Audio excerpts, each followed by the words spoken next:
Doctor Manmohan Singh Bharat کے آن جہانی وزیر اعظم ایک غیر معمولی دانشور اور معیشت کے ماہر تھے جنہوں نے ملک کی ترقی کی بنیادیں مضبوط کیں۔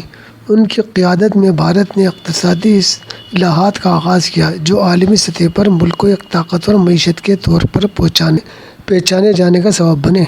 ڈاکٹر سنگھ کی شرافت، عاجزی اور شاندار فہم و فراست آج بھی عوام کے دلوں میں گونجتی ہے۔ ان کی سیاست میں شائستگی اور حکمت کا امتزاج ان کی شخصیت کو منفرد بناتا ہے۔ ڈاکٹر سنگھ پنجابی، ہندی، انگریزی زبان کے ساتھ ساتھ اردو زبان میں بھی مہارت رکھتے تھے اور اکثر علامہ اقبال کے اشعار بھی کوٹ کرتے تھے۔ اس ویڈیو کلپ میں دیکھیں کہ ڈاکٹر سنگھ سشما سوراج کے ساتھ پارلیمنٹ میں شعر و شاعری میں گفتگو کر رہے ہیں۔ آج ایک شعر پوچھ کر کے میں آپ سے جواب پوچھنا چاہتی ہوں۔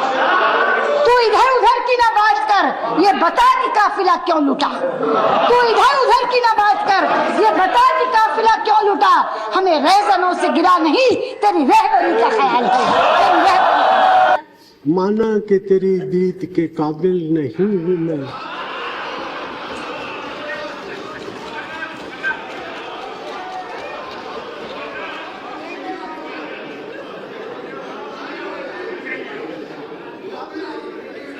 مانا کہ تیری دید کے قابل نہیں ہوں میں، تو میرا شوق تو دیکھ، میرا انتظار تو